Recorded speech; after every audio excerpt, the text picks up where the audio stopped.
নমস্কার বন্ধুরা, প্রিয়াঙ্কা রান্নাঘরে আপনাদের সকলকে স্বাগত জানাই। আবার নিয়ে চলে এসেছি নতুন একটা রেসিপি নিয়ে।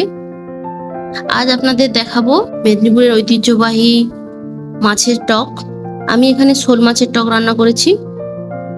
আপনারা যে কোনো মাছ দিয়ে এই টকটা রান্না করতে পারেন।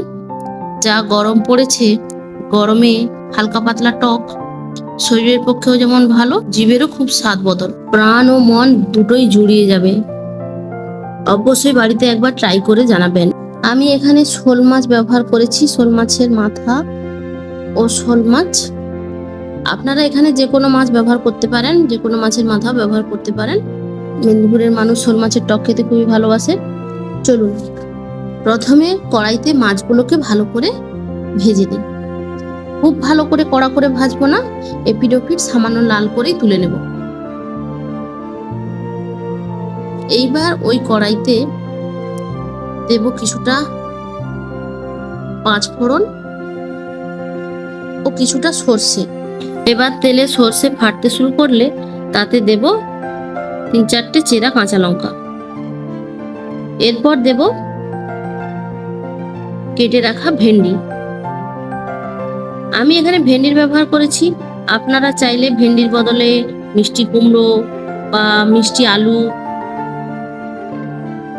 বিভিন্ন রকম সবজিও ব্যবহার করতে পারেন। মাছের টকে এই সবজিগুলো খুবই ভালো লাগে। আমার কাছে ভেন্ডি ছিল তাই আমি ভেন্ডি ব্যবহার করেছি।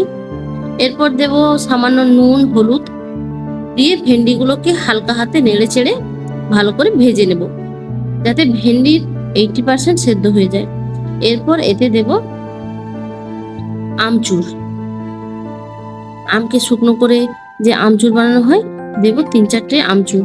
আমচুরটা আপনারা আপনাদের আমের টকের মাত্রা অনুযায়ী দেবেন। কেউ যদি টক বেশি পছন্দ করেন একটু বেশি পরিমাণে দেবে, কেউ কম পছন্দ করলে কম পরিমাণে দেবে। এবার ভালো করে নেড়ে চেড়ে এতে দেব জল। এবার ঢাকনা দিয়ে ভালো করে ফুটিয়ে নিতে হবে, যাতে সমস্ত ভেন্ডিগুলো ভালো করে সেদ্ধ হয়ে যায় এবং আমচুর থেকে টকটাও বেরিয়ে আসে। এরপর টক ফুটে এলে এবার এতে দেব সামান্য সর্ষে বাটা, কিছুটা সর্ষে বাটা, 2-3 চামচ সর্ষে বাটা। সর্ষে বাটা দিয়ে ভালো করে নাড়িয়ে চাড়িয়ে এবার টকটা আবার ফুটে এলে এতে দেব ভেজে রাখা মাছগুলো। খুবই সামান্য রান্না। মাছটা দিয়ে ভালো করে ঢেকে ফুটিয়ে নিলেই তৈরি মেদিনীপুরের স্পেশাল মাছের টক। এবার নামানোর আগে একটু কাঁচা সর্ষের তেল ওপর থেকে ছড়িয়ে নামিয়ে পরিবেশন করুন। এই গরমে এই টক আপনাদের মুখে লেগে থাকবে। একবার বাড়িতে বানিয়ে অবশ্যই কমেন্টে জানাবেন কেমন লাগলো। আর মেদিনীপুরের মানুষদের জন্য একটা লাইক, কমেন্ট, শেয়ার করবেন। ধন্যবাদ। আর আমার ভিডিও যদি আপনাদের ভালো লেগে থাকে তাহলে সাবস্ক্রাইব করে পাশে থাকবেন এবং নতুন নতুন ভিডিও পাওয়ার জন্য উৎসাহ দেবেন।